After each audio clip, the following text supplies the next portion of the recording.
Good evening YouTube, so I'm back here with another video, and today we're taking a look at Reyna. It's just the hero build of Reyna, and it's probably not going to take that long, but I'll see how I can do. I want to have it detailed for you guys so that you know what to expect of her, if you're going to use your dragon eyes on her, and what to not expect about her and all that kind of stuff.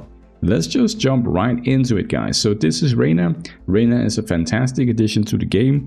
She's very nice for the resonance tag, and she's also very good for the bleed tag if you don't have any other better options like Oliver or Grace or something like that. She can be protective for your bleed teams as well. Now, damage-wise, she doesn't really do that much damage in PvE. She is mostly a PvP kind of damage type.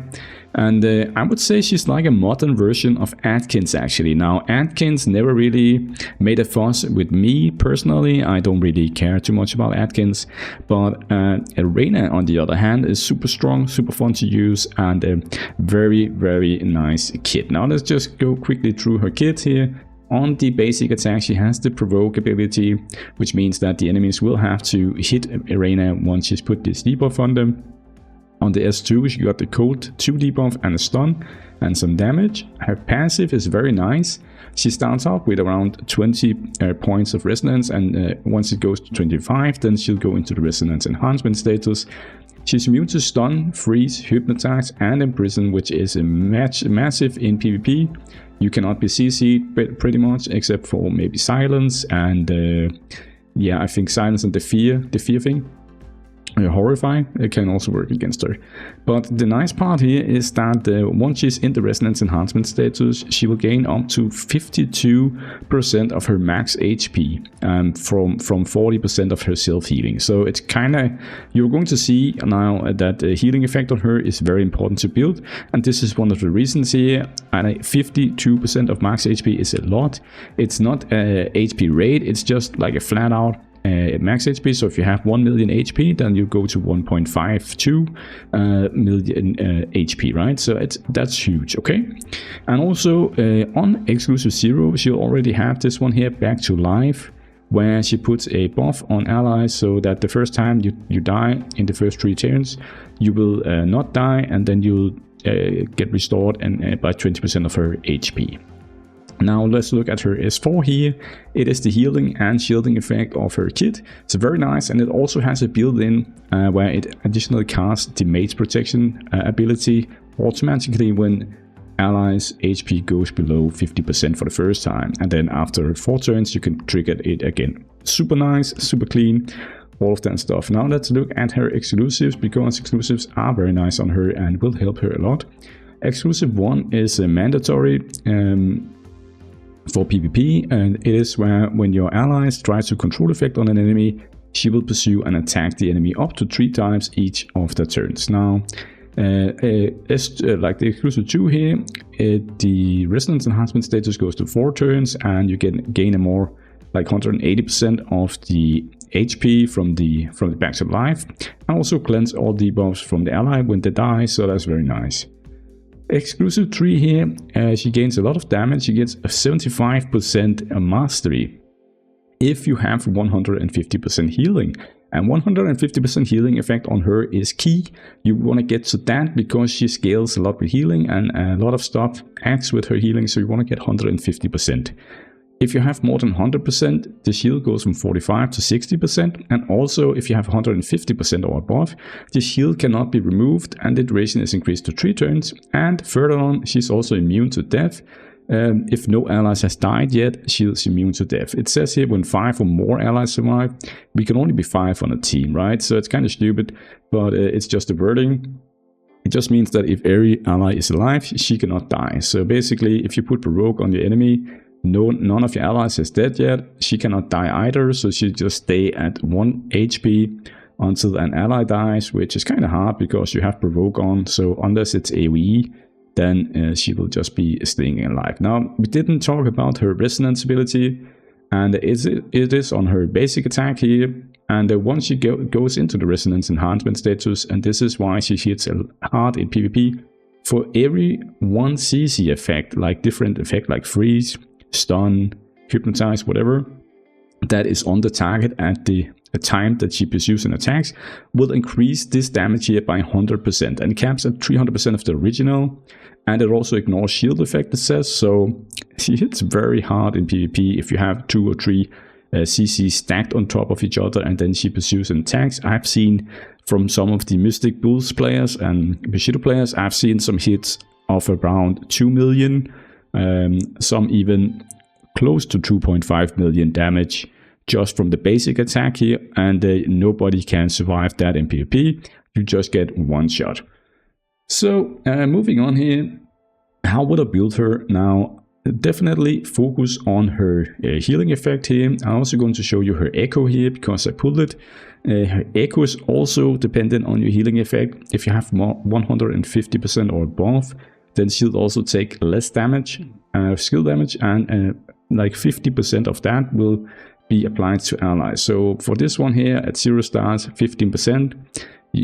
Every ally would take 7.5% less skill damage when she's alive and she has more than 150%, okay?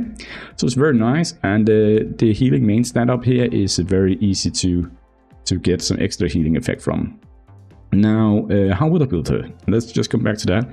150% healing effect or more, and then you just want to stack HP. Then the rest of the stats should go into mastery, and some effect hit, and then some speed. Speed is not that important because she pursues and attacks in PvP, and in PvE it's well, she's more of a supportive type in PvE, but her shielding and stuff like that will kind of come automatically anyways when you get hit by the mage protection thing. So I don't think speed is too important on her. Of course, it's always good to have speed. It's very nice, but definitely 150% healing effect, the rest into HP, and then go for mastery and some effect hit if you can. The effect hit is primarily for the stun part here, I feel. It's a very low chance to start with. 35% is not a lot, so you want to boost that up if you want to CC some people. The code debuff, there are other resonance types that apply that, like, well, Giselle is also one. She's not resonance, but she's often used with Reyna in PvP, so you don't really need the code debuff there. Now for the aura part, definitely go with the hit Grandmaster aura if you can, if you have the runes for it. Go for this aura here, it is the best for her. It gives her both HP and effect hit. Now if you want to go with a like an epic one, the suggested one is the Mastery Surge one. You can go with that, but you can also go with something like the Dwarven Blessing down here would also give her 18% more HP. I think that is very nice. I would probably go with that. If you have Mastery Surge on someone else, then I would go with the Dwarven Blessing. And if you are just started out or you don't have any of epic runes or legendaries, definitely go with the Mastery one. Take this one here, get the 24% more Mastery. But this one up here is definitely the best, and I'm going to 5-star it later on this week here. Very easy, you can see here I just need runes 3 and 5. Those are pretty cheap from the boxes that we gain from events, so I can 5-star that easily. Now for the echo, go with her own echo here. It is the best for her, obviously, healing effect and stuff like that. If you don't have that, then you should just pick any of those like epic ones that has HP. It could be something like this strike armor here, or maybe even one of those with the mastery, with HP burn. And HP should be fine as well. Now for blessings, very interesting. I would go, obviously if you cannot hit the healing effect of 150% because your gear is not strong enough, you will have to go with healing effect on the first slot here, right? You'll have to go with healing effect. Where is it there? And put some healing effect on her to boost your healing up to 150. Now, if you can manage to hit 150 plus without using blessings up here, definitely the clear choice is HP raid. I will be going later on this week here. I will be using one of my boxes here, I think. And like this box here is very nice. If you have 2 of those boxes, it can be around maybe 60% extra HP. So I think that is what I'm going to do on my Reyna here. Later on this week here, it will be using 2 HP boxes on her just to boost her HP a lot. Give her 16% more HP is very nice. Now for the middle row here, you want to go with mastery. You can go with basic attack damage, and you can even go with bleeding damage like I've done here. We get these boxes pretty often actually. and I just picked a bleeding damage blessing from it and put onto her. She is doing bleeding damage, and which ignores defense, and she scales with HP. So you can just go with either of these here, and Mastery is also very good on her. So if you have something like this here, you can also put that, or basic attack damage, as I said. Even skill damage, well, skill damage wouldn't be a good choice, I think, for her, because primarily the damage from her comes from the basic attack, so you would want to use something that boosts basic attack and not skill damage. Now, for gear, what kind of gear would you use? Now, I've put her into a half Devour set and then also a first aid set. First aid is because of the healing effect, and then some speed and effect hit, obviously. This piece here could have rolled better. You can see here the attack rate is kind of useless. And on the boots, yeah, the boots are pretty good, but it could have hit the HP rate, right? Devour gear is very strong on her because 18% basic attack damage is very nice. But you could also have gone with something like maybe this new set here, Mastery, Dot Damage and Speed. This one here would also have been very nice on her to use that set. So I think you just have to kind of find out if you can hit the 150% healing effect or not. If it's too hard for you, I would suggest going with double first aid set until you can hit the healing effect without it, and then go with something that boosts your damage like Devour set or the new Bone Erosion set. That is my advice here, is go with the first aid set. It's so easy to get healing effect that way and affect it. Very easy to hit the caps. Now, you will have to be aware here that on the speed artifact down here, you cannot get healing effect. It cannot roll as a substat, and you cannot get healing effect on the class artifact here. Healing effect is not a possibility either, so it kind of sucks. So, and you can see here this one's kind of bad, but it had a lot of HP, right? So you'll have to get your healing effect from the middle one here. And what I've done is actually filter it so that it looks for the healing effect on the main stand. And then this one was unfortunately the best I had. I don't have any other that is better than this, so it kind of sucks, because I want the one with speed and the healing effect up there, and this one was just, yeah, fine, right? And I don't really have anything else other tan that. You can see here, if I filter it so it gets both speed and HP, and even look at my equip ones, I don't have anything. It's kind of hard to find it for some reason. Maybe I've sold it in the past, I don't know, but this is my best recommended. One is using the healing effect up here, and then use a mythic skill on it, because you will be gaining almost 40% healing effect, which helps you a lot in reaching the 150% healing effect. Now, for emblems, I've gone with this one here. This is the emblem set that I've used. You go with the crit rate, you can also go attack, doesn't matter, this one is useless. Then go for some dot damage here, go more dot damage, more dot damage, dot damage, dot damage, dot damage, and mastery. Now on the other side here, I've gone with HP, which makes sense. Some shielding effects, so she takes less damage. Some healing effect, healing effect, healing effect. And this one is also healing and shielding, but this one doesn't work until you are in the battle. So it doesn't really do anything to reach the 150% from the beginning of battle requirements, but in battle it will help you a bit. And then just go on with the effect hit here. I think that is the best route to use. You can also change this one to this one here if you want to have 9% more shielding. If she's the only shielder on your team, you can do that. Instead of her taking less damage, you can just help allies by boosting the shielding. Alright guys, so I think that is how I would build her, definitely. And yeah, as I said, later on in the week I would be putting some stuff on her. Now, should you break through her or not? It depends on your rest of your account. Obviously, always start with your limited heroes up here, because they will be the most valuable and you will use them in all content. So if you have those, always start by doing those. For me, you can see here I have almost enough to break through 3 characters at the moment. I'm kind of undecisive about which ones I want to do it, and that is why I have so much now. I could do Lance, I could do Reyna. I think Reyna is a very good choice actually to use your breakthrough materials on and get her to 180. And the clear reason is that her HP, her base HP here is quite high actually. You can see here at BT4 she's already at almost 200k HP, which means she scales very nice with HP rate, items, blessings and echoes and stuff like that. So she just gets a lot of benefit from it, and I think she might be able to gain the same base stats at Moonjing and Sun Wukong here, which is 210k.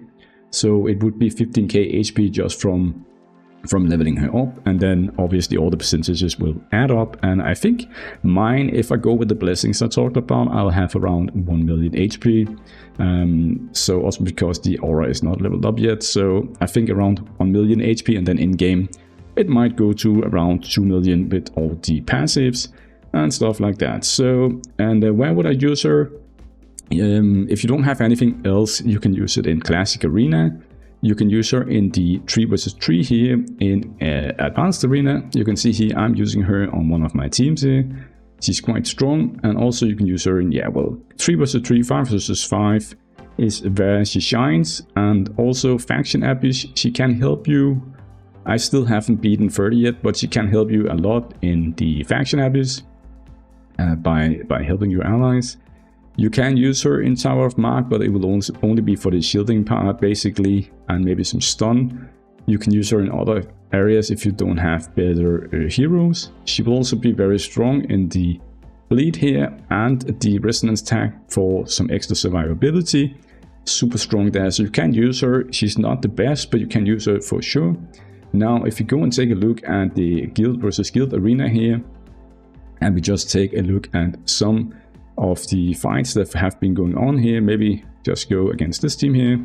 Just gonna quickly take someone like this one here.